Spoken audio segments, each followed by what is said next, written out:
এগুলো দিয়ে গাজাবাসীর কোনো উপকার নাই। এইসব করে সারা বিশ্বে নির্যাতিত উম্মার তাদের রক্তের ঋণ শোধ হবে না। এগুলো করে আমাদের মাজলুম বোনদের ইজ্জতের বদলা নেওয়া যাবে না। এগুলো করে আমাদের ভাইদেরকে যে বোম মেরে হত্যা করা হচ্ছে বা এখনো হচ্ছে, ভবিষ্যতেও হয়তো হবে, অতীতেও হয়েছে, এই ঋণ আপনি সব শোডাউন করে শোধ করতে পারবেন না। এগুলো মৌলিক কাজ নয়, এগুলো মৌলিক কোনো কাজ নয়। এগুলো বরং কোনো কোনো ক্ষেত্রে অতিরিক্ত শোডাউন করতে গিয়ে উপকারের চেয়ে ক্ষতি হয়ে যায় বেশি। কারণ আপনারা একটু চোখ কান খোলা রাখে দেখবেন, যাদেরকে নিয়েই শোডাউন বেশি করা হয়েছে আপনারা তাদেরকে আর ধরে রাখতে পারেন নাই। কি বুঝলেন কথা? কেউ বুঝে ঠিক বলছে, কেউ না বুঝে ঠিক বলছে। যাদেরকে নিয়ে আপনারা বেশি বেশি শোডাউন করেছেন তাদেরকে আপনারা ধরে রাখতে পারেন নাই। তাহলে এখন সেই শূন্য স্থানগুলো কি কে পূরণ করবে? যারা শোডাউন করতো তারা কি পূরণ করতে পেরেছে? না। অতএব এগুলো বন্ধ করেন, মৌলিক কাজ করি। মৌলিক কাজ হচ্ছে আমরা জাতিটাকে পরিবর্তন করতে চাই কি চাই না? পরিবর্তনের দরকার আছে কি নাই? আমাদের কি সবকিছু সুন্দর চলছে? যদি বাহিরের চোখ দিয়ে দেখেন তাহলে মনে হবে হ্যাঁ সব সুন্দর চলছে, তাই না? মসজিদ আছে আমাদের, মাদ্রাসা আছে আমাদের, আমরা মুসলমান কালিমা পড়েছি, লা ইলাহা ইল্লাল্লাহ পড়েছি, মুহাম্মাদুর রাসূলুল্লাহ পড়েছি, আমরা মাশাআল্লাহ আমাদের বোনরা পর্দা করে, আপনারা ওয়াজ মাহফিলে আসছেন, ইত্যাদি ইত্যাদি। আপনারা যদি বাহিরের চোখ দিয়ে দেখেন মনে হবে সব ঠিকই আছে, কিন্তু আমাদের এই বাহিরের চোখের বাহিরেও ভিতরে একটা চোখ আছে, এটাকে বিশ্বাস করেন? ভিতরের চোখ দিয়ে দেখা শিখলে আপনি বুঝবেন যে এই সব ঠিকের অন্তরালে আসলে কিছুই ঠিক নাই। আগে আপনাকে বোঝাচ্ছি ভিতরের চোখটা কি, তারপরে বুঝাবো কিভাবে সব ঠিক নাই। ভিতরের চোখটা বুঝতে হলে আপনাকে সূরা কাহফ পড়তে হবে। কোন সূরা ভাই? আরো জোরে বলি, কোন সূরা? নবী সাল্লাল্লাহু আলাইহি ওয়াসাল্লাম বলেন, সাল্লাল্লাহু আলাইহি ওয়াসাল্লাম যখনই নাম আসবে পড়বেন সাল্লাল্লাহু আলাইহি ওয়াসাল্লাম, 10 নেকি হবে ইনশাআল্লাহ, 10টা গুনাহ মাফ হবে ইনশাআল্লাহ, 10 বার আল্লাহ রহম করবেন ইনশাআল্লাহ, এবং আপনার মর্যাদা 10 গুণ বাড়ায় যাবে ইনশাআল্লাহ। যখনই নবী মুহাম্মাদের নাম আসবে পড়বেন সাল্লাল্লাহু আলাইহি ওয়াসাল্লাম, যে যত বেশি দরুদ পড়ে সে ইনশাআল্লাহ তাআলা তত নিশ্চিন্তে টেনশন ফ্রি জীবন যাপন করবে ইনশাআল্লাহ। ওই দলিলগুলো ইনশাআল্লাহ আরেকদিন দিব, আজকে এটা আলোচনার টপিক নয়। এখন নবী সাল্লাল্লাহু আলাইহি ওয়াসাল্লাম বলেছেন, যে ব্যক্তি জুমার দিনে সূরা কাহফ তেলাওয়াত করে, কোন দিনে ভাই? তাহলে এক জুমা থেকে আরেক জুমা পর্যন্ত আপনার জীবন, আপনার এই সময়টা আল্লাহ রাব্বুল আলামিন নূর দিয়ে ভরে দিবেন। সুবহানাল্লাহ। আরেকটা হাদিসে আসছে নবী সাল্লাল্লাহু আলাইহি ওয়াসাল্লাম বলেছেন, সূরা কাহফের প্রথম 10টা আয়াত অথবা শেষের 10টা আয়াত, আরেকটা বর্ণনা আসছে প্রথম 3টা আয়াত, মানে প্রথম 10 বা প্রথম 3 বা প্রথম 3, 10, শেষের 10 সবগুলোই। এগুলো যারা মুখস্থ করবে, আমল করবে, পাঠ করবে, তার জীবদ্দশায় যদি দাজ্জালও বের হয় সেই দাজ্জাল তার কোনো ক্ষতি করতে পারবে না। এই সূরাটাকে নবী সাল্লাল্লাহু আলাইহি ওয়াসাল্লাম দাজ্জালের সাথে সম্পৃক্ত করেছেন, অন্য সূরাকে করেন নাই। এই সূরাটা যখন আপনি পড়বেন অর্থসহ আপনি দেখবেন এখানে 4টা গল্প আছে। কয়টা ভাই? এটাকে গল্প বলা ঠিক না, এটা হলো সত্য ঘটনা। এটা কি? সত্য ঘটনা। একটা হচ্ছে আসহাবুল কাহফের ঘটনা, গুহাবাসীর ঘটনা। 2 নম্বর হচ্ছে 2 বন্ধুর ঘটনা, একজন ধনী বিত্তশালী আর একজন অতি দরিদ্র ইমানদার। কখনো পড়েছিলেন কি? পড়া হয়েছিল? 3 নম্বর হচ্ছে যুলকারনাইন আলাইহিস সালাম, তার ঘটনা, নাম শুনেছেন? আর 4 নম্বর হচ্ছে নবী মুসা আলাইহিস সালাম এবং খিদর আলাইহিস সালামের ঘটনা। তো 4টা ঘটনা তো আজকে বলার সময় নাই, একটা খালি বলছি। কেন বলছি? আপনাকে বোঝাতে চাচ্ছি বাহিরের চোখ, বাহিরের কান, এগুলোর ভিতরেও একটা ভিতরের চোখ আছে, ভিতরের কান আছে। ওইটা যার জিন্দা আছে তার কলবে আল্লাহ নূর আছে ইনশাআল্লাহ। ওইটা যার জিন্দা নাই তার কাছে বাহিরের চোখ দিয়ে মনে হবে সব ঠিক চলছে। বাহিরের চোখ দিয়ে যে দেখে সে মনে করবে বিশ্বটা পুরো আগায় যাচ্ছে, উন্নতির দিকে, অগ্রগতির দিকে। আর যার ভিতরের কলবের চোখটা জিন্দা সে দেখবে যে পুরো বিশ্ব আগায় যাচ্ছে কিয়ামতের দিকে। বাহিরের চোখ দিয়ে যে দেখে সে মনে করবে যে বিশ্ব রাজনীতির মনে হয় খুব সুন্দর অবস্থা, আর ভিতরের চোখ দিয়ে দেখলে আপনি বুঝবেন বিশ্ব রাজনীতি যাচ্ছে একটা মালহামার দিকে। বাইরের চোখ দিয়ে দেখবেন মনে হবে সব সুন্দর চলছে, আমরা হালাল খাচ্ছি। আর ভিতরের চোখ দিয়ে দেখলে দেখবেন যে 90% মানুষের রিজিক হারাম। বাইরের চোখ দিয়ে দেখলে আপনি মনে করবেন মেয়েরা এগিয়ে যাচ্ছে, মাশাআল্লাহ, কত উন্নতি, অগ্রগতি, প্রোগ্রেস, নারী জাগরণ আন্দোলন। আর ভিতরের চোখ দিয়ে দেখলে আপনি দেখবেন মেয়েরা আগাচ্ছে ঠিকই, কিন্তু আস্তে আস্তে তারা জাহান্নামের দিকে এগিয়ে যাচ্ছে। বাইরের চোখ দিয়ে আপনি দেখবেন মুসলিমদের সংখ্যা প্রচুর, আমাদের ভয় কিসে, এত সংখ্যা, লক্ষ লক্ষ, কোটি কোটি। ভিতরের চোখ দিয়ে দেখলে বুঝবেন প্রকৃত পাক্কা ইমানদারের সংখ্যা হাতে গোনা যায়। বাইরের চোখ দিয়ে দেখলে মনে হবে যে অনেকে তো বিশুদ্ধ আকীদার দাওয়াত দিয়ে বেড়াচ্ছে, ভিতরের চোখ দিয়ে দেখলে বুঝবেন এটা মুনাফিকি মানহাজ চালু করেছে। বাইরের চোখ দিয়ে দেখবেন মনে হবে যে মুসলমানরা হয়তো নির্যাতিত হচ্ছে, ওরা কখনো ঘুরে দাঁড়াতে পারবে না, ওরা মনে হয় শেষ হয়ে যাবে। ভিতরের চোখ দিয়ে দেখলে বুঝবেন মুসলমানরা অচিরেই বাইতুল মুকাদ্দাস জয় করবে ইনশাআল্লাহ। আমি বুঝাতে চাচ্ছি বাইরের চোখ আর ভিতরের চোখ এক। ভিতরের চোখ খুলবে কোন সূরায়? ওই সূরার মধ্যে কয়টা গল্প আছে? তার মধ্যে একটা হচ্ছে নবী মূসা এবং খিদির আলাইহিস সালামের গল্প। এইটা একটু শেয়ার করতে চাই, লোভ সামলাতে পারছি না, করব। নবী মূসা আলাইহিস সালাম একদিন বক্তব্য দিচ্ছেন। কি দিচ্ছেন? বক্তব্যকে আরবিতে খুতবা বলা হয়। তো একজন দাঁড়িয়ে বললেন, বনু ইসরাইলদের একজন, হে ইয়া মূসা, আপনি তো চমৎকার একটা বক্তব্য দিয়েছেন, আপনার চেয়ে কোনো জ্ঞানী মানুষ কি পৃথিবীতে এখন আছে? নবী মূসা আলাইহিস সালাম বলছেন, না, আমার জানা মতে আমার চেয়ে কোনো জ্ঞানী মানুষ এখন পৃথিবীতে নাই। স্বাভাবিক, কারণ তিনি তখন নবী, নবীর কাছে আল্লাহর ওহী আসে, তিনি সবচেয়ে জ্ঞানী হবেন, স্বাভাবিক। আল্লাহ রাব্বুল আলামিন বললেন, মূসা, তোমার চাইতেও জ্ঞানী আমার এক বান্দা আছে। বলেন সুবহানাল্লাহ। নবী মূসা আলাইহিস সালাম যখনই শুনতে পারলেন যে আমার চেয়েও জ্ঞানী একজন বান্দা আছেন, তিনি বললেন যে আমি তার সাথে দেখা করতে চাই, আমি তার সাথে দেখা করতে চাই। যুবকরা শোনেন, জ্ঞানী মানুষের সন্ধান পাওয়ার পরে নবী মূসা নবী হয়েও দূর দূরান্ত সফর করেছেন ওই জ্ঞানী মানুষের সাথে সাক্ষাৎ করার জন্য। তো আপনারা রেডিমেড ইসলাম চান, আপনারা ফেসবুক শরীফে ইসলাম চান, ইউটিউব শরীফে ইসলাম চান, কিন্তু সফর করে, কষ্ট করে, পরিশ্রম করে আলেম ওলামা পর্যন্ত পৌঁছাতে চান না। 3 ঘন্টা বক্তব্য শুনতে রাজি আছেন, কিন্তু আপনারা 3 ঘন্টা কোরআন তেলাওয়াত করতে চান না। তো যখন আল্লাহ পাক বললেন যে না, আমার আরেকজন বান্দা আছে, তিনি জ্ঞানী মানুষ, তখন তিনি বললেন যে আমি তার সাথে কি করতে চাই? সাক্ষাৎ করতে চাই। এখান থেকে বলছিলাম যে আপনারা জ্ঞানের জন্য সফর করবেন, ইলম অর্জনের জন্য কি করবেন? সফর করবেন, আলেমদের কাছে যাবেন, তাদের বাসায় যাবেন, সাক্ষাৎ মাদ্রাসায় যাবেন, সোহবত নিবেন। সবসময় রেডিমেড জ্ঞান নিতে আসবেন না। তো রেডিমেড জিনিস পেলে মানুষের মূল্য বোঝে না। ওই যে সাহাবীরা যারা রক্ত দিয়ে ইসলাম প্রতিষ্ঠা করেছে, তারা জানতেন ইসলাম কি জিনিস। আমরা রেডিমেড পেয়েছি, তো আমরা বুঝি না ইসলাম কি জিনিস, আমরা বুঝি না, বিশ্বাস করেন, আমরা বুঝি না। তো যাই হোক, তো মূসা আলাইহিস সালাম বলছেন যদি আমাকে যুগ যুগ ধরে সফর করতে হয় তবুও আমি সফর করব, তারপরেও আমি তার সাক্ষাৎ চাই। আল্লাহ পাক বললেন ঠিক আছে, তুমি তাকে পাবে যখন মাজমাউল বাহরাইন বলা হয়, 2 সমুদ্র যেখানে মিলে যাবে সেখানে তুমি আমার সেই বান্দাকে পাবে।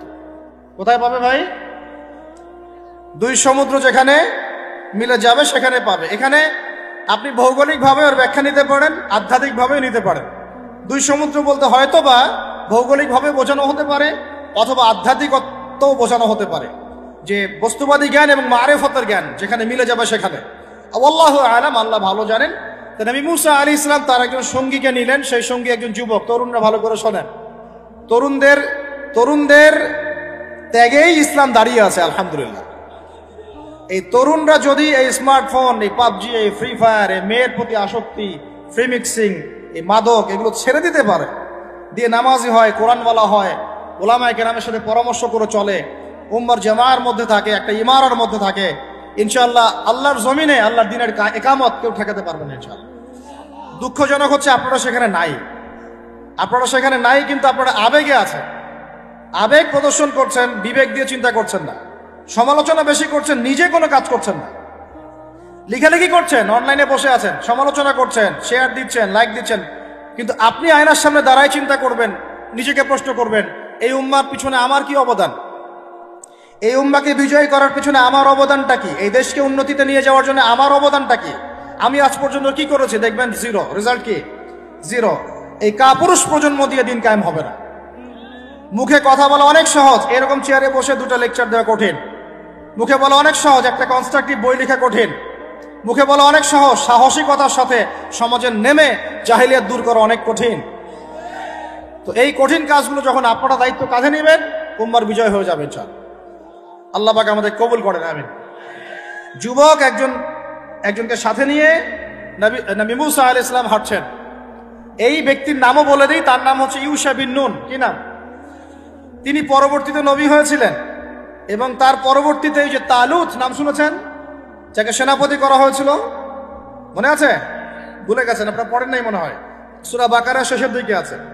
ওই তালুতের নেতৃত্বেই তো বাইতুল মুকাদ্দাস জয় হলো, বনু ইসরাইল সেখানে ঢুকলো। এবং তখন সূর্য ডুবে যাচ্ছিল, তিনি দোয়া করছিলেন, আল্লাহ সূর্যটাকে থামিয়ে দাও। আল্লাহ পাক বাইতুল মুকাদ্দাস বিজয়ের স্বার্থে সূর্যকে থামিয়ে দিলেন। সুবহান। মহাবিশ্বে সূর্যের ঘূর্ণন থেমেছে একবার, মহাবিশ্বে সূর্যের ঘূর্ণন আল্লাহ থামিয়ে দিয়েছেন। কোরআন সাক্ষী আছে, হাদিস সাক্ষী আছে। আবার অচিরেই নবী সাল্লাল্লাহু আলাইহি ওয়াসাল্লাম বলেছেন, দাজ্জাল যখন আসবে, ওর শাসন যখন শুরু হবে, 40 দিনের প্রথম দিনটা হবে 1 বছরের সমান। এখন 1 বছরের সমান একদিন কিভাবে হতে পারে, এটা আপনারা ভাববেন যারা অ্যাস্ট্রোফিজিক্স পড়েন, যারা ফিজিক্স নিয়ে পড়েন, যারা অ্যাস্ট্রোনমি নিয়ে ঘাটাঘাটি করেন, আপনারা এটা তদন্ত করে দেখেন কিভাবে একটা বছর একদিনের সমান হতে পারে, একদিন 1 বছর সমান কেমন করে হতে পারে। তারপরের দিন হবে 1 মাসের সমান, তারপরের দিন হবে 1 সপ্তাহের সমান, তারপরের দিনগুলো হবে আমাদের দিনের মতো। তার মানে মহাবিশ্বে কিছু একটা হতে পারে, আল্লাহ ভালো জানেন। ওইদিকে আমরা যাচ্ছি না। এখন নবী মুসা আলাইহিস সালাম হাঁটতে শুরু করলেন। চলতে চলতে চলতে তিনি ওই মাজমাউল বাহরাইনের কাছে পৌঁছে গেলেন। আল্লাহর পক্ষ থেকে নির্দেশ ছিল, তোমার থলির মধ্যে একটা মাছ নাও, যেই মাছটা যখন লাফ দিয়ে জীবিত হয়ে যাবে এবং সমুদ্রে লাফ দিয়ে ফেলবে, তখনই তুমি তার দেখা পাবে। একটা মৃত মাছ তিনি নিলেন, হাঁটা শুরু করলেন। যোজন যোজন দূর চলতেই থাকলেন, হাঁটতেই থাকলেন। এক পর্যায়ে একটা পাথরের হেলান দিয়ে রেস্ট নিচ্ছেন, বিশ্রাম করছেন। বিশ্রাম করতে গিয়ে তিনি তার সঙ্গীকে বলছেন, আচ্ছা, যে নাস্তা নিয়ে আসছিলাম সেটা নিয়ে আসো দেখি। তখন তিনি বলছেন, আমি তো আপনাকে বলতে ভুলে গিয়েছি, ওই মাছ তো জীবিত হয়ে চলে গেছে সমুদ্রের মধ্যে। তখন মুসা আলাইহিস সালাম বলেন, আরে আমাকে এতদিন বলোনি কেন, এতক্ষণ বলো নাই কেন? ওইটাই তো সেই জায়গা যেখানে আমি তাকে পাবো। তারা আবার ব্যাক করলেন, সেই জায়গায় দেখলেন পাথরের উপরে সেই আল্লাহর বান্দা বসে আছে। তার নাম খিদির আলাইহিস সালাম। খিদির শব্দের অর্থ শ্যামল। খিদির মানে শ্যামল। হাদিসে আসছে, তিনি যেখানে যেতেন মৃত জায়গার উপরে বসলে সেই জায়গা সবুজ হয়ে যেত। তো খিদির মানে শ্যামল, সবুজ আলাইহিস সালাম। এখন তিনি পাথরের উপরে বসে আছেন। নবী মুসা আলাইহিস সালাম গিয়ে সালাম দিলেন, বললেন, আসসালামু আলাইকুম ওয়া রাহমাতুল্লাহ। তখন তিনি বলছেন, ওয়া আলাইকুম আসসালাম ওয়া রাহমাতুল্লাহি ওয়া বারাকাতুহু। তো মুসা আলাইহিস সালাম বলছেন, আমি মুসা। তখন খিদির আলাইহিস সালাম বলছেন, তুমি কি বনু ইসরাইলের মুসা? তুমি কি বনু ইসরাইলের মুসা? মানে বুঝাতে চাচ্ছি, খিদির আলাইহিস সালাম বনু ইসরাইলদের কেউ নন। পৃথিবীর সবচেয়ে জ্ঞানী মানুষ বনু ইসরাইলদের মধ্যে নন, তিনি বনু ইসরাইলের বাইরে কেউ একজন। তাই এখনকার যে স্টেট অফ ইসরায়েল দাবি করে যে তারা হচ্ছে ইহুদি এবং তারা বনু ইসরাইল, তারাই পৃথিবীর সবচেয়ে এলিট সোসাইটি, বাকি সবাই তেলাপোকা, ওদের এই দলিল, এই কথার উল্টা দিকে কোরআন কথা বলেছে যে খিদির বনু ইসরাইলের কেউ ছিল না। তো পৃথিবীর সবচেয়ে সেরা মানুষ, জ্ঞানী মানুষকে খুঁজতে হলে নবী মুহাম্মদ সাল্লাল্লাহু আলাইহি ওয়াসাল্লামের উম্মতে আসতে হবে। কথা বুঝতে পারছেন? পরতে পরতে দলিল আছে, একটু ঠান্ডা মাথায় গভীরভাবে ভাবার চেষ্টা করতে হবে। তো এখন খিদির আলাইহিস সালামকে নবী মুসা আলাইহিস সালাম বলছেন যে, হাল আদুল্লুকা আলা আন তুআল্লিমানি মিম্মা উল্লিমতা রুশদা। আমি শুনেছি আল্লাহ আমাকে বলেছেন যে আপনি পৃথিবীর সবচেয়ে জ্ঞানী মানুষ, তাহলে আমি কি আপনার সাথে সঙ্গী হতে পারি, সফর করতে পারি, যে আপনাকে আল্লাহ পাক যে জ্ঞান শিক্ষা দিয়েছেন আপনি আমাকেও শেখাবেন? এটা হলো স্টুডেন্টের একটা আর্তনাদ। ছাত্র হিসেবে তিনি বলছেন, আমি কি আপনার সঙ্গী হতে পারি? আল্লাহ আপনাকে যে জ্ঞান শিখিয়েছেন আমাকেও শিখাবেন। দেখেন, একজন নবী কথা বলছেন। আর আমাদের তো মাশাআল্লাহ, ওই যে বললাম, জ্ঞান শেখার কোনো ফিকির নাই। 6 মাসের একটা কোর্স করতে পারি না, কোরআন তেলাওয়াত শিখবো 3 মাসের কোর্স করতে পারি না, 3 ঘন্টা ওয়াজ শুনতে রাজি, 3 ঘন্টা আমরা বই পড়তে পারি না। তো এই প্রজন্মটা দিয়ে হবে না ভাই। আমি আপনাদেরকে পরিবর্তন করতে চাই, আল্লাহ পাক যেন কবুল করেন, তৌফিক দান করেন। এখন খিদির আলাইহিস সালাম বলছেন, ইন্নাকা লান তাস্তাতিআ মাইয়া সাবরা। টিচারের কি কথা, কি দূরদর্শিতা। টিচার বলছেন যে তুমি তো আমার সাথে সবর করতে পারবে না, সঙ্গী হওয়ার আগেই কথা বলা শেষ। আপনি এসে আমাকে বলছেন ভাই আপনার সাথে কি সফর করতে পারি, একটু এলেম শেখাবেন, আর আমি বলছি আপনি তো সবর করতে পারবেন না। তো কি পরিমাণ জ্ঞান গভীরতা দূরদর্শিতা থাকলে, ভবিষ্যৎ সম্পর্কে দূরদর্শিতা থাকলে তিনি আগেই বলতে পারেন যে আপনি সবর করতে পারবেন না। ক্লাসে আপনি পড়িয়েছেন মনে করেন 100 জন বাচ্চাকে, শেষে আপনি বললেন যে অমুক আব্দুর রহমান সে ফার্স্ট হতে পারে, এবং আব্দুর রহিম তুমি ভালো স্টুডেন্ট না, তুমি দুষ্টামি করো, পড়াশোনা করো না, তুমি ফার্স্ট হতে পারবে না, লাস্ট হবা তুমি। তো রেজাল্টের দিন দেখা গেল সত্যি সত্যি আব্দুর রহমান ফার্স্ট হয়েছে, আব্দুর রহিম লাস্ট হয়েছে। তার মানে কি টিচার গায়েবের খবর জানে? এটা কি তার হিকমা, তার প্রজ্ঞা, তার বাসিরা, তার অভিজ্ঞতা? আল্লাহ পাক তাকে সেই জ্ঞানটা দিয়েছিলেন। তো মুসা আলাইহিস সালামকে মুখের উপর বলে দিলেন যে তুমি তো আমার সাথে সবর করতে পারবে না। মুসা আলাইহিস সালাম বলছেন সাতাজিদুনি ইনশাআল্লাহু মিনাস সাতাজিদুনি ইনশাআল্লাহু সাবিরান ওয়ালা আ'সি লাকা আমরা। ইনশাআল্লাহ আপনি আমাকে ধৈর্যশীল পাবেন এবং আমি আপনার কাজে কোনো বিঘ্ন সৃষ্টি করব না। তখন তিনি বলছেন ঠিক আছে, যদি তুমি আমার সাথে যেতেই চাও তাহলে ফালা তাসআলনি আন শাই, আমার সাথে চলতে গেলে কোনো প্রশ্ন করা যাবে না। কেমন টিচার! টিচার দেখেন, আমার সাথে চলো, জ্ঞান অর্জন করতে চাও করো, কোনো প্রশ্ন করতে পারবে না। একটা হাদিসেও আসছে একটা কম ধ্বংস হয় যখন নবীদেরকে অতিরিক্ত প্রশ্ন করে, এটা কেন, ওইটা কেন, ওইটা কেন, বেশি প্রশ্ন করতে হয় না, অতিরিক্ত প্রশ্ন করতে হয় না। তো যাই হোক, সফর শুরু হলো। ফানতালাকা, তারা হাঁটা শুরু করলেন। হাত্তা ইযা রাকিবা ফি সাফিনাতি খারাকাহা, চলতে চলতে একটা নদী আসলো। তো এই নদীর পার হয়ে আরেক জায়গায় যেতে হবে, কিন্তু এটা পার হওয়ার জন্য তাদের কাছে অর্থ নাই। এক নৌকার মাঝি সে বিনামূল্যে এটাকে পার করার জন্য প্রস্তাব দিল, ঠিক আছে বিনামূল্যে পার করে দিব। সেই নৌকায় করে তারা যখন যাচ্ছেন, যেতে যেতে তীরে পৌঁছার আগেই সেই নৌকার তলদেশটা খিদির আলাইহিস সালাম ফুটা করে দিলেন। নেন এখন। কাজটা দেখে কি ভালো মনে হচ্ছে না খারাপ?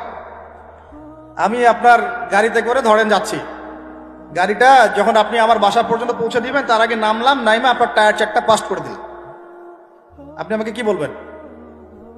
কিছু বলবেন না, ফেসবুকে গিয়ে স্ট্যাটাস দিবেন অথবা লাইভে আসতে পারেন, তাই না? এই আর কি। তো নবী মুসা আলাইহিস সালাম রিঅ্যাক্ট করলেন যে লাকাদ জি'তা শাইআন ইমরা, আপনি তো একটা অন্যায় কাজ করলেন মনে হচ্ছে, এটা কেন করলেন? যারা আমাদেরকে বিনামূল্যে বিনা পারিশ্রমিকে পার করে দিল, আপনি ওই নৌকা ফুটা করে ফেললেন। তখন খিদির আলাইহিস সালাম বললেন যে আমি তো তোমাকে বলেছি, আলাম আকুল লাক, আমি কি তোমাকে বলি নাই ইন্নাকা লান তাসতাতিআ মাইয়া সাবরা, তুমি আমার সাথে সবর করতে পারবে না? মুসা আলাইহিস সালাম বলছেন যে ঠিক আছে, আমি যে ভুলে গিয়েছি এজন্য আমাকে পাকড়াও করেন না, আমি যে ভুলে গিয়েছি কথাটা এজন্য আমাকে পাকড়াও করেন, একটা চান্স দেন আমাকে। তো ঠিক আছে চলো আবার। ফানতালাকা, আবার তারা চলা শুরু করলেন। হাত্তা ইযা লাকিয়া গুলামান ফাকাতালাহ, এবার একটা ছোট্ট বালকের সাথে দেখা হলো। এই 8 বছর 10 বছর বয়স হবে, এই গোলাম বালকের সাথে দেখা হলো। ফাকাতালাহু, এবার খিদির আলাইহিস সালাম তাকে হত্যা করলেন। একটা বাচ্চাকে, এটা কেমন হলো? নৌকা ফুটা করার চেয়ে বেশি ভারী না হালকা? আরো ভারী। মুসা আলাইহিস সালাম বলছেন লাকাদ জি'তা শাইআন নুকরা, আপনি তো এবার জঘন্য একটা কাজ করলেন, আপনি তো পুরো একটা নিষ্পাপ বাচ্চাকে হত্যা করে ফেললেন। তারপরে বললেন যে এরপর যদি আর একটা প্রশ্ন করো তাহলে তোমার সাথে আমার আর চলা হবে, লাস্ট চান্স। ঠিক আছে চলেন। এবার চলতে চলতে ফানতালাকা হাত্তা ইযা আতায়া আহলা ক্বরিয়াতিন ইসতাতআমা আহলাহা ফাআবাউ আন ইউদাইফুহুম, কোরআনে আসছে একটা করিয়া মানে একটা গ্রামের মধ্যে তারা ঢুকলেন। সেই গ্রামে ঢুকে মেহমানদারি চাইলেন, নাস্তা পানি চাইলেন আর কি। তো তারা মেহমানদারি করলো না, দূর দূর করে তাড়িয়ে দিল। অনেকটা আমাদের ওই কলকাতার দাদা বাবুদের মতো আর কি।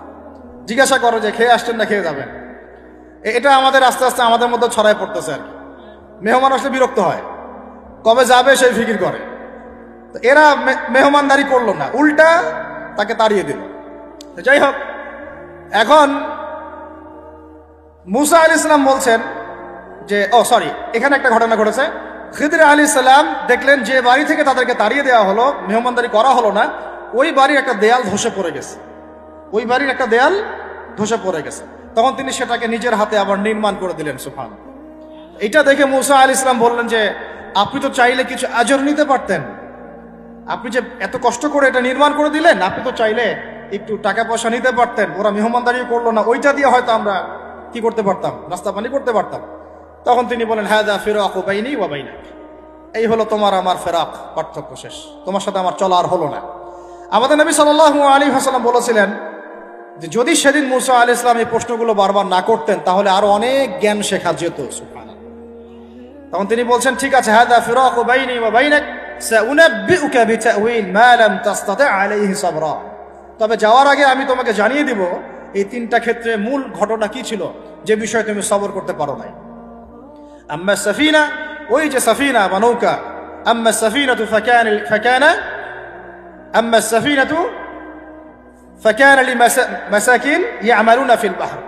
ওই যে সাফিনা বা নৌকাটা, ওইটা ছিল মিসকিনদের। মিসকিন মানে বলা হয় কি, হতদরিদ্র মানুষ, জেলে টাইপের, যাদের কিছু নাই, নৌকায় মানে সমুদ্রে মাছ ধরে ধরে খায়, এরকম কিছু মানুষের ওই সাফিনা বা নৌকাটা ছিল। এবং ওদের পিছনে ছিল একটা মালিক। মালিক মানে এখানে জলদস্যু। যদি ওই সাফিনা বা নৌকাটা আমি ছিদ্র না করতাম, ওই জলদস্যুরা এটা ভালো অবস্থায় পেলে ছিনতাই করে হাইজ্যাক করে নিয়ে যেত। আমি যেহেতু ফুটা করে দিয়েছি, এই জন্য এটা ত্রুটিযুক্ত এই নৌকাটা তারা আর নিবে না। তোমার কাছে বাইরের চোখ দিয়ে মনে হয়েছে যে আমি একটা অন্যায় করেছি, আসলে আমি তাদের উপকারী করেছি। বলেন সুবহান। বুঝতে পারছি বাইরের চোখ ভিতরের চোখ কি জিনিস? আচ্ছা, তারপরে ওয়াম্মাল গুলাম, এটা কি ভাই হাফেজ কে আছেন এখানে? ওয়াম্মাল গুলামু ফাকানা আবওয়াহু মুমিনাইন ফাখাশিনা আন ইউরহিকাহুমা তুগয়ানা ওয়া কুফরা। সুবহানাল্লাহ। এটা আমাদের এই যে শাহবাগী প্রজন্মের জন্য একটা প্রযোজ্য আর কি। কেন বলছি শুনেন ভালো করে। এবার ইনি বলছেন ওই যে বাচ্চাটাকে আমি হত্যা করেছি, এই বাচ্চাটা যদি বড় হতো, সে নিজে তো কাফের হতোই, বড় কাফের, এর পিতা মাতাদেরকেও পর্যন্ত কুফুরির মধ্যে নিয়ে আসতো। মানে একটা কাফের প্রজন্ম তো তৈরি করতোই, বরং এই কাফের মানুষকে কাফের করার জন্য নাস্তিক মুরতাদ বানানোর মিশন নিয়ে মাঠে নামতো। মেলে না? ওই জন্য আমি ছোটবেলায় এদেরকে হত্যা করে দিয়েছি, যাতে বড় হয়ে কাজটা করতে না পারে। কথা বুঝতে পারছেন? আর তিনি বলছেন আমি এটা নিজের ইচ্ছায় করি নাই, ওমা ফাআলতুহু আন আমরি, আমি এটা নিজের ইচ্ছায় করি নাই, এটা আল্লাহ পাকের আদেশ ছিল। বলি সুবহানাল্লাহ। আর ওয়াম্মাল জিদার ফাকানা লিগুলামাইন ইয়াতীমাইন ফিল মাদিনা ওয়া কানা তাহতাহু কানজুল লাহুমা। সুবহানাল্লাহ। আর 3 নাম্বার তিনি বলছেন, আর ওই যে দেয়ালটা আমি নির্মাণ করেছি, এই দেয়ালটা ছিল ওই বাড়ির 2 এতিম বালকের। সুবহানাল্লাহ। ওয়া কানা আবুহুমা সালিহা, তাদের বাবা ছিল সৎ। আর ওই দেয়ালের নিচে তাদের বাবা মায়ের রেখে যাওয়া পৈতৃক সম্পত্তি, খাজানা ছিল। যদি দেয়াল নির্মাণ না করতাম, মানুষ সেই খাজানা নিয়ে চলে যেত। দেয়াল নির্মাণ করেছি, ওরা যখন বড় হবে তখন ওই খাজানা তারা অটোমেটিকলি পেয়ে যাবে। তো 3টা ক্ষেত্রেই হে মূসা তুমি সবর করতে পারো নাই, তোমার কাছে মনে হয়েছে যে আমি অন্যায় করছি, কিন্তু আসলে এই প্রত্যেকটা ক্ষেত্রে আমি সঠিক ছিলাম, তুমি ভুল ছিল। এখানে একটা চমৎকার শিক্ষা আছে, একটা চমৎকার গভীর একটা শিক্ষার ব্যাখ্যা আছে, অন্তর্দৃষ্টির শিক্ষা, যে শুধুমাত্র বাইরের চোখ দিয়ে আর বাইরের এইসব সাক্ষরতার হাত দিয়ে, সার্টিফিকেট দিয়ে, নাম সিগনেচার করে, এত বইপত্র পড়েই মানুষ প্রকৃত শিক্ষিত হয় না। একটা গভীর একটা বুঝ দরকার, আল্লাহর মারেফত দরকার, আল্লাহর নূর দরকার, তাসকিয়া দরকার, দূরদর্শিতা দরকার, যেটাকে আমরা হিকমা বলি। ওয়ামা ইউতাল হিকমা ফাকাদ উতিয়া খায়রান কাসীরা। আল্লাহ বলেছেন যাকে হিকমা এবং প্রজ্ঞা দেওয়া হয়েছে তাকে অনেক প্রচুর কল্যাণ দিয়ে দেওয়া হয়েছে। এখানে দেখেন একজন নবী হয়েও তিনি বুঝতে পারেন নাই এই 3টা ঘটনার পিছনের কারণ কি, অথচ খিদর আলাইহিস সালামকে আল্লাহ পাক এমন জ্ঞান দিয়েছিলেন যেই জ্ঞান দিয়ে তিনি ব্যাখ্যা করলেন যে পিছনের কারণ কি ছিল। এখন এই ঘটনাটা আপনার আমার জন্য শিক্ষাটা কি, এই যুগের সাথে কি সম্পর্ক? আমি বলেছি সূরা কাহাফ আপনাকে দাজ্জাল থেকে বাঁচাবে। আমি বলেছি সূরা কাহাফ সেই সূরা যা আপনার অন্তর্দৃষ্টি, ভিতরের চোখ খুলে দিবে, আপনার কলবে নূর নিয়ে আসবে। আপনি এমন কিছু দেখবেন, বুঝবেন, শুনবেন যা সবাই বুঝতে পারছে না, সবাই শুনতে পারছে না, সবাই দেখতে পারছে না। এখন বাইরের চোখ দিয়ে আপনি দেখছেন পুরো বিশ্বে মুসলমানদের, কোটি কোটি মুসলমান, একদম 60টা 70টা 100টা রাষ্ট্র, কত মিলিটারি বাহিনী, কত আমাদের প্রযুক্তি, কত পুলিশ, কত র্যাব, কত আমাদের পলিটিশিয়ান দিয়ে ভর্তি। আদতে ভিতরের চোখ দিয়ে দেখলে আপনি দেখবেন পুরো বিশ্বের এই লক্ষ কোটি মুসলমান আজকে জাতিসংঘের হাতে বন্দী হয়ে গেছে। ও যদি বলে ডানে যাও, মুসলমানরা ডানে যায়, যদি বলে বামে যাও, মুসলমানরা বামে যায়, কিছুই করার নাই। এটা ভিতরের চোখ দিয়ে আমরা দেখছি, ভিতরের চোখ দিয়ে। এটাকে ফর্ম করা হয়েছে দ্বিতীয় বিশ্বযুদ্ধের পরে 1945 সালের দিক থেকে। এটার এজেন্ডাই ছিল একটা, যে পুরো বিশ্বের কাফেরদেরকে ঐক্যবদ্ধ করা এবং সারা বিশ্বের মুসলিমদেরকে নির্যাতন করা। প্রত্যেকটা জায়গায় মুসলিমরা যেখানে নির্যাতিত হয়েছে এর পিছনে এদের একদম স্পষ্ট ভূমিকা ছিল। এখন পর্যন্ত যদি আগামীকাল আপনি শোনেন যে গাজার মধ্যে 1000 শিশুকে হত্যা করা হয়েছে, তবুও এরা ঐক্যবদ্ধভাবে মাজলুমদের পক্ষে কোনো অবস্থান নিবে না। এরা বরং ওই জালেমদের পক্ষে অবস্থান নিবে এবং বলবে আমরা আমাদের বন্ধুদের সাথে আছি। এটা হচ্ছে আসল চরিত্র, যেটা আপনি বাইরের চোখ দিয়ে বুঝতে পারছেন না, কিন্তু আপনি খিদির হলে বুঝতে পারতেন আসল ঘটনা কি। আমার কথা কি বুঝতে পারছেন? আর এটা বাইরের চোখ দিয়ে দেখলে আপনি বিশ্ব রাজনীতিতে বুঝবেন যা হচ্ছে এগুলো মুসলমানদের কল্যাণের স্বার্থে হচ্ছে না, বরং আমাদের স্বার্থকে জলাঞ্জলি দিয়ে ওরা ওদের স্বার্থ প্রতিষ্ঠা করছে। আল্লাহ পাক এই জালেমদের থেকে আমাদেরকে হেফাজত করেন। এইটা হচ্ছে মূল তাগুতি শক্তি, পুরো বিশ্বের মূল তাগুত, মূল কুফর, মূল শিরকের গোড়াই হচ্ছে এটা। বিশ্বাস করেন ইমামুল মাহদী যখন আসবেন এবং ঈসা ইবনে মারইয়াম যখন আসবেন, ইনশাআল্লাহু তাআলা এই গোড়ার তাগুতি শক্তির কোনো অস্তিত্ব এই পৃথিবীতে থাকবে না ইনশাআল্লাহ। আমরা এটাও জানি 80টা পতাকা একত্রিত হবে। কতটা? 80টা পতাকা একত্রিত হয়ে মুসলমানদের বিরুদ্ধে তারা যুদ্ধ করবে। ইতিহাসের ছাত্র কেউ থাকলে আমার সামনে দাঁড়ায় বলেন তো, যে এই পুরো বিশ্বের ইতিহাসে কোনোদিনও 80টা ফ্ল্যাগ একত্রিত হয়ে মুসলমানদের বিরুদ্ধে লড়েছে? হয়েছে এই ঘটনা কখনো? তার মানে হয় বর্তমানে হবে অথবা ভবিষ্যতে হবে। আর আপনাকে যদি জিজ্ঞাসা করি এটা কাদের দ্বারা সম্ভব, পুরো বিশ্বের 80টা ফ্ল্যাগকে একত্রিত করা কাদের দ্বারা সম্ভব? আপনার বিচক্ষণতা থাকলে, খিদির যদি আপনি হয়ে থাকেন, আপনি বুঝতে পারবেন কাদের দ্বারা সম্ভব। এখন এটা হলো জিওপলিটিক্যাল অবস্থা। তবে ওইখানে যে ওদের মধ্যে সবাই এক তা নয়, ওদের মধ্যেও দুটো ভাগ আছে। এক শ্রেণীর নাসারা আছে যারা মুসলমানদের কাছাকাছি থাকবে, যারা দেখবেন মুসলমানদের পক্ষে অবস্থান নেবে। আর এক শ্রেণীর নাসারা থাকবে যারা মুসলমানদের সরাসরি শত্রুতা করবে। এই বিষয়ে আল্লাহ পাক সূরা মাঈদার মধ্যে স্পষ্ট বলেছেন, ইয়া আইয়ুহাল্লাযীনা আমানু, হে মুমিনগণ, লা তাত্তাখিযুল ইয়াহুদা ওয়ান নাসারা আউলিয়া, তোমরা ইহুদি এবং নাসারাদেরকে বন্ধুরূপে গ্রহণ করো না। কে বলেছেন? কে বলেছেন? এখন আপনি কি আল্লাহর দিকে তেরে আসবেন? আপনি কি আল্লাহর সামনে আল্লাহর দিকে তেরে আসবেন? হ্যাঁ, আপনি কেন এই কথা বললেন, আপনি কেন অসাম্প্রদায়িক কথা বললেন, এমন কথা বলবেন? আল্লাহ বলছেন সূরা মাঈদা আয়াত নাম্বার 51-তে, কত নাম্বার? আল্লাহ বলছেন, ইয়া আইয়ুহাল্লাযীনা আমানু, হে মুমিনগণ, তোমরা যদি মুমিন হয়ে থাকো, লা তাত্তাখিযুল ইয়াহুদা ওয়ান নাসারা আউলিয়া, ইহুদি এবং নাসারাদেরকে বন্ধুরূপে গ্রহণ করো না। এখন কি আল্লাহ পাক সব ইহুদিকেই বলছেন, সব ইহুদি সব নাসারাকেই বলছেন, সব খ্রিস্টানকে বলছেন? উত্তর না। কাদেরকে বলছেন? বা'দুহুম আউলিয়া বা'দ, ইহুদি নাসারার মধ্যে যারা একে অপরের বন্ধু, ইহুদি নাসারাদের মধ্যে যারা একে অপরের বন্ধু, আল্লাহ পাক তাদেরকে আমাদেরকে বন্ধুরূপে গ্রহণ করতে নিষেধ করেছেন। কেন? আল্লাহ পাক বলেছেন, ওয়া মান ইয়াতাওয়াল্লাহুম মিনকুম ফাইন্নাহু মিনহুম, তোমাদের মধ্যে কেউ যদি ওদের দিকে চলে যায়, ওদের দিকে মুখ ফিরায়, ওদের সাথে বন্ধুত্ব করে, অ্যালায়েন্স করে, তাহলে সে এই উম্মার কেউ না, সে তাদের অন্তর্ভুক্ত হয়ে যাবে। নাউযুবিল্লাহ। এখন আপনি বলেন তো, সারা বিশ্বের ইহুদি এবং খ্রিস্টানরা কি একসাথে আছে? না, ওদের মধ্যে কিন্তু বিভক্তি আছে, আছে না? ওদের মধ্যে বিভক্তি আছে। খেয়াল করে দেখেন, এই ইস্যুগুলোতেও সব খ্রিস্টান কিন্তু একসাথে ইহুদিদের পক্ষ নেয় নাই।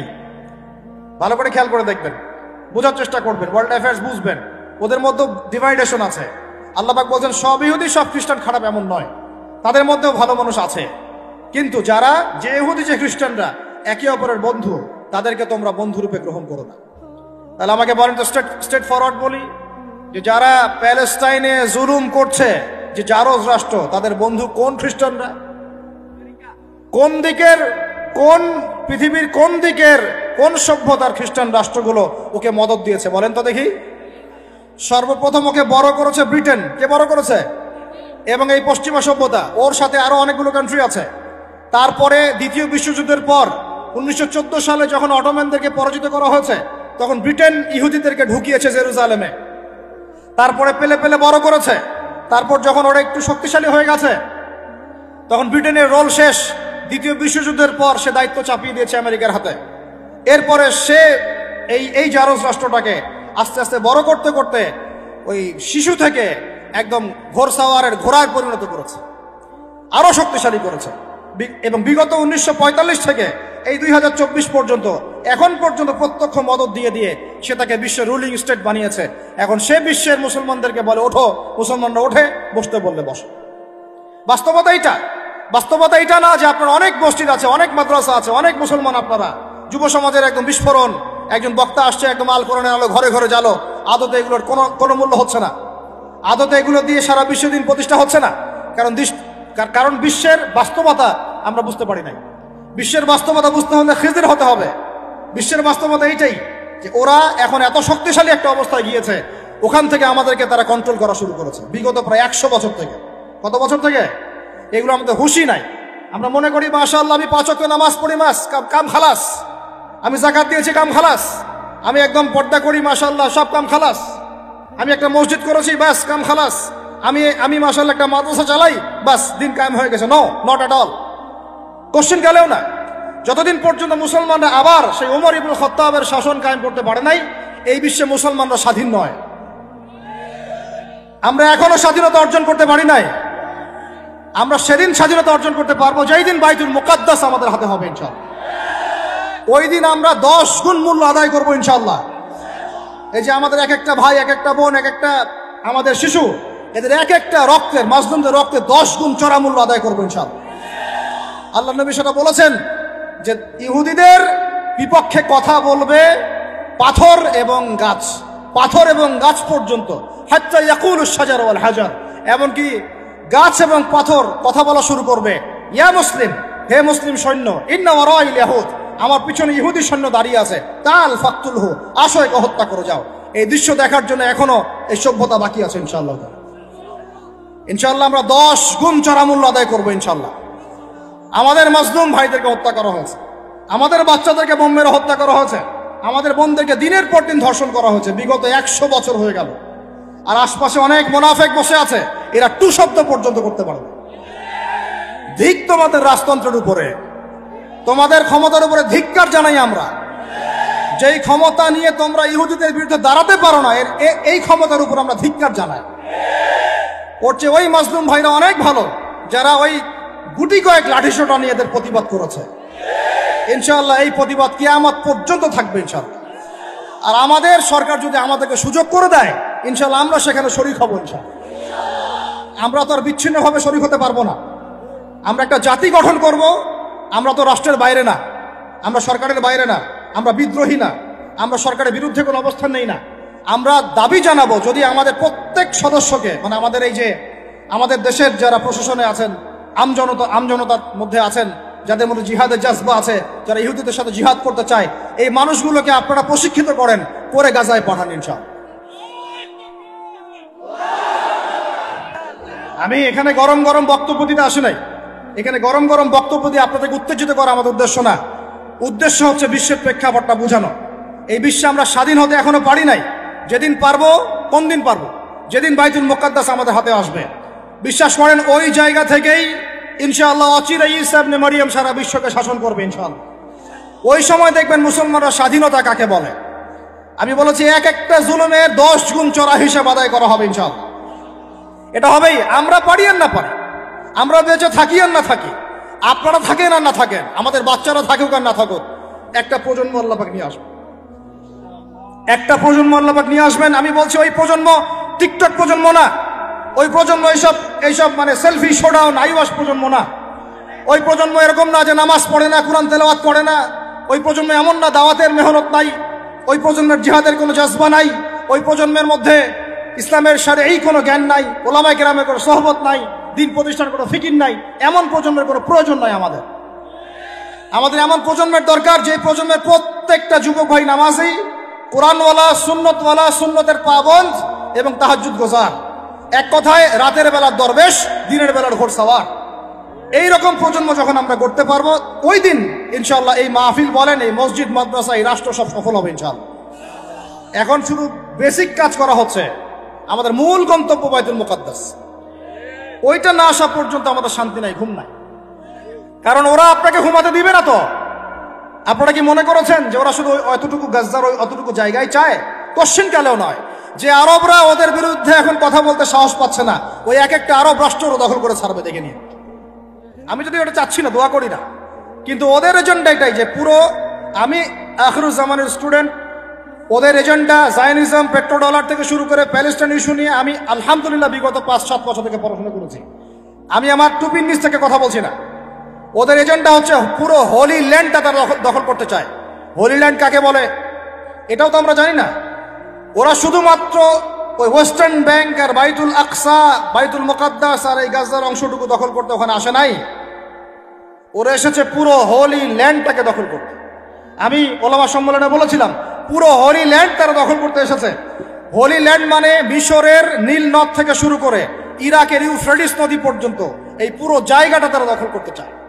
কেন চায়? কারণ তারা মনে করে ওই জায়গাটা সৃষ্টিকর্তা তাদেরকে দিয়েছেন, নাউজুবিল্লাহ। তারা মনে করে ওইটা হচ্ছে তাদের মাসিহ আসার জায়গা, এবং ওই জায়গা থেকে তাদের মাসিহ, তথাকথিত মাসিহ মানে মাসিহুদ দাজ্জাল, পুরো বিশ্বকে শাসন করবে এবং তারা তাকে সঙ্গ দিবে। এটা ওদের এজেন্ডা, এটা ওদের ভিশন। যত কিছু ওরা পৃথিবীতে করছে এই ভিশনটাকে কাজে লাগিয়ে, এই ভিশনটাকে পিছনে রেখে তারা এই কাজগুলো করছে। এটা আপনি বুঝতে পারবেন না বাইরের চোখ দিয়ে, ভিতরে চোখ দিয়ে পড়াশোনা করেন, খেদির হন, বুঝতে পারবেন। ওরা বাইতুল মুকাদ্দাস চায় না, পুরো হোলি ল্যান্ডটাই দখল করতে চায়। এ কারণে এই উদ্দেশ্যেই তারা বিগত 100 বছর থেকে পুরো ওয়ার্ল্ড অ্যাফেয়ার্সের আগে রাজনীতির নিয়ন্ত্রণ নিয়েছে। কিসের নিয়ন্ত্রণ নিয়েছে? আপনি নিচু জায়গায় যত কথাই বলেন, ওই জায়গার ক্ষমতা আপনার হাতে না থাকলে আপনি জনগণকে সর্বোচ্চভাবে ইসলামের দিকে আনতে পারবেন না। আপনি এখন যদি সবাইকে জোর করে মাস্ক পরাতে পারেন আইন প্রয়োগ করে, এভাবে ওই ক্ষমতা হাতে থাকলে প্রত্যেক জনগণকে কোরআনও শেখানো যায়। ওই ক্ষমতাটা ইসলামের দরকার আছে। যদি ওই ক্ষমতার বলে প্রত্যেক মানুষকে মসজিদে সোশ্যাল ডিস্টেন্স মেনটেন করানো যায়, তাহলে ওই ক্ষমতা যদি হাতে থাকতো প্রত্যেক মা বোনকে পর্দা করানো যেত, প্রত্যেক যুব ভাইকে দিন শেখানো যেত, বাধ্যতামূলক কোরআন শিক্ষাও চালু করা যেত, বাধ্যতামূলক কোরআন শিক্ষার সাথে হাদিসের শিক্ষা চালু করা যেত, সিলেবাসের মধ্যে নবীর সিরাত সংযোজন করা যেত। ইসলামে এই ক্ষমতাটা দরকার আছে। কিন্তু এটাকে অ্যাচিভ করার যে পথ পদ্ধতি, এই পথ পদ্ধতির মধ্যে আমরা আসলে কেউ নাই। নবীর তরিকার মধ্যে আমরা নাই, আমরা পড়ে আছি পশ্চিমা তরিকার মধ্যে। পশ্চিমা তরিকা দিয়ে ওই জায়গায় আপনি যেতে পারবেন না। আর যদি যেতে পারেনও, পশ্চিমারা আপনাকে সেখানে থাকতে দিবে না। আমাদের এখানে সবচেয়ে ভালো মানুষ যিনি, এখানকার এই এলাকার যিনি দায়িত্বশীল, তিনি যদি সবচেয়ে মুত্তাকি পরহেজগার মানুষ হন, তিনিও যদি দাঁড়িয়ে বলেন যে আমি ইসলামের পক্ষে আছি, কোরআনের পক্ষে আছি, হাদিসের পক্ষে আছি, আমি বাইতুল মুকাদ্দাসের পক্ষে আছি, মাজলুম ফিলিস্তিনিদের পক্ষে আছি, তার উপর থেকে চাপ চলে আসবে। কারণ পুরো বিশ্বের শক্তিটা নিয়ন্ত্রণ করছে এখন ইহুদিরা, নাসারারা, জায়নিস্টরা। ওই জায়গায় যতক্ষণ পর্যন্ত আঘাত না পড়ছে ততক্ষণ পর্যন্ত আপনি বিশ্বে স্বাধীন হতে পারবেন। অতএব বাইরের চোখ দিয়ে না, ভিতরের চোখ দিয়ে দেখতে শিখুন। তো ভিতরের চোখ পুরো জিও পলিটিক্সটা আপনাকে বুঝাবে। ভিতরের চোখ দিয়ে দেখলে আপনি দেখবেন মুসলমানরা এখনো তাদের অধীনে পরাধীন হয়ে আছে। এখান থেকে আমরা স্বাধীনতা চাই ইনশাআল্লাহ। আল্লাহ পাক আমাদেরকে সেই স্বাধীনতা অর্জন করার তৌফিক দান করেন। এবার অর্থনৈতিক জীবনে আসেন। অর্থনৈতিক জীবনে এসে দেখবেন আপনি মাশাআল্লাহ মনে করবেন যে আপনি তো হালাল খাচ্ছেন, হ্যাঁ, গরুর গোশত খাচ্ছেন প্রত্যেক জুমায়। আমরা মাশাআল্লাহ মুরগির রোস্ট খাচ্ছি। ঢাকার মানুষ তো খালি খায় আর খায়, সবাই খাচ্ছে মাশাআল্লাহ বসে, ছেলে মেয়ে, ফুচকা, চটপটি, এইটা ওইটা। খাবারের দোকানের অভাব নাই, সবাই খাচ্ছে। ভাবখানা এমন যে দুনিয়াতে এসেছেই খাওয়ার জন্য।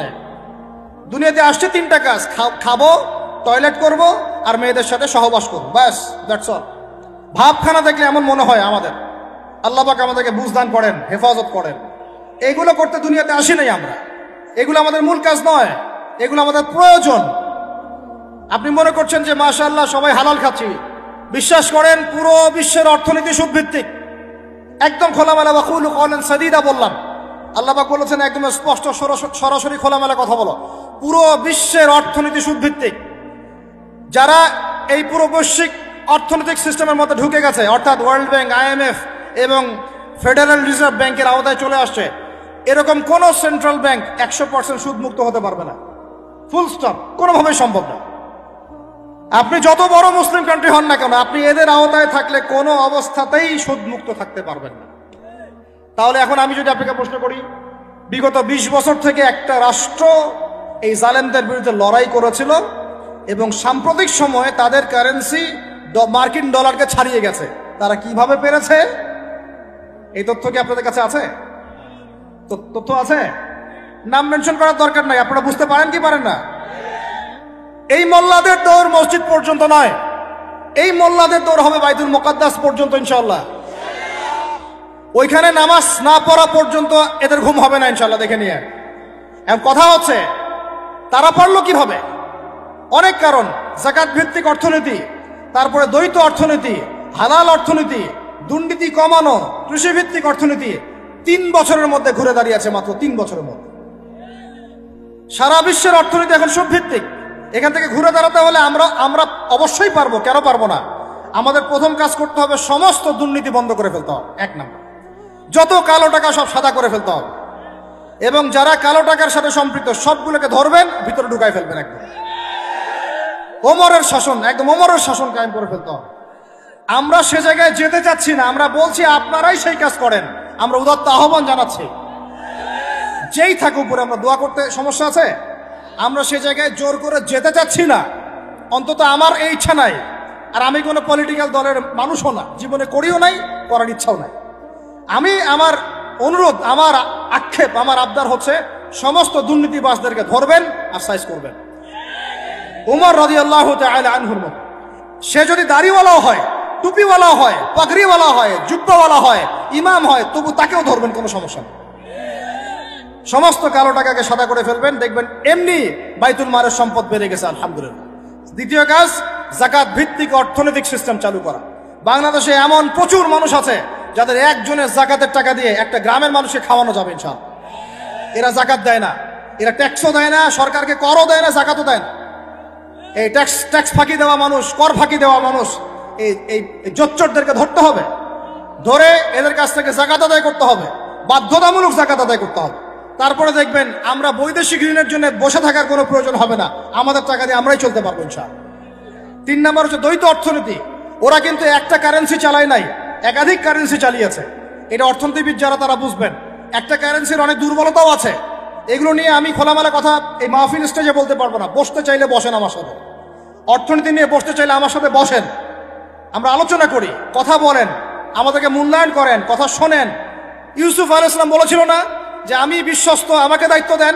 আমি বলতে চাই আমি বিশ্বস্ত, আমাকে দায়িত্ব দেন। আমাকে 5 বছর সময় দেন, পুরো দেশের শিক্ষা সিস্টেম চেঞ্জ করে দেবো ইনশাআল্লাহ। প্লে গ্রুপ থেকে প্লে গ্রুপ থেকে নিয়ে মাস্টার্স পর্যন্ত এমন শিক্ষানীতি প্রণয়ন করা সম্ভব যে আমাদের বাচ্চারা একদম প্লে থেকে মাস্টার্স পর্যন্ত বাংলা, ইংরেজি, অঙ্ক এবং জেনারেল সাবজেক্টগুলোর সাথে কোরআন হাদিসের একটা অপূর্ব সমন্বয়ে পড়াশোনা করবে ইনশাআল্লাহ। একা করে দিতে পারবো ইনশাআল্লাহ তাআলা। আমাকে এরকম 100 জন শিক্ষাবিদ দেন, 100 জন আলেম ওলামা দেন, একটা প্যানেল করে দেন, পুরো দেশের শিক্ষা চেঞ্জ করে দেওয়া যাবে ইনশাআল্লাহ। যাদেরকে রেখেছেন এদের মাথায় গোবর আছে, যাদেরকে রেখেছেন এদের মাথায় টাটকা গোবর আছে। বইপত্রগুলোর অবস্থা দেখেছেন? বইপত্রগুলো ঘাটাঘাটি করেছেন? সমকামিতা প্রমোট করছে আমাদের দেশের মধ্যে, ট্রান্সজেন্ডার প্রমোট করছে আমাদের দেশের মধ্যে, আমাদের বাচ্চা কাচ্চা, কচি কাঁচা বাচ্চাদেরকে শারীরিক শিক্ষার নামে যৌন শিক্ষা দিচ্ছে। এগুলো আমাদের মুসলমানদের শিক্ষা? এটা চলতে থাকলে দেখবেন অচিরেই কোনো মানুষ বাচ্চাদেরকে স্কুলে পাঠাবে না, এটা অরুচি ধরে যাবে। তখন কি হবে? কোটি কোটি স্কুল, কলেজ, বিশ্ববিদ্যালয়ে খা খা করে পড়ে থাকবে, কেউ পাঠাবে না ওখানে। তখন মাদ্রাসা থেকে মানুষ ঝুঁকবে আরো বেশি। আমি তো দাবি জানাই উপরের লেভেল থেকে এমন একটা শিক্ষা ব্যবস্থা প্রণয়ন করা হোক যাতে আমার মাদ্রাসা গড়ার প্রয়োজনই না হয়। ওই সিস্টেম রাষ্ট্রীয়ভাবেই পড়ানো হবে ইনশাআল্লাহ। আপনি মালয়েশিয়ার দিকে তাকিয়ে দেখেন, আপনি এই যে ওয়েস্টার্ন কান্ট্রির মধ্যে অনেক কান্ট্রি আছে, অস্ট্রেলিয়ার মতো জায়গাতে আছে, ব্রিটেনের মতো জায়গাতে আছে, কোন কোন ক্ষেত্রে আপনি লেবাননকে দেখেন, ইয়েমেনকে দেখেন, জর্ডানকে দেখেন, কাতারকে দেখেন, সৌদি আরবিয়াকে দেখেন, অনেক কান্ট্রি আছে। ভালো কাজের তো প্রশংসা করতে দোষ নাই, দোষ আছে?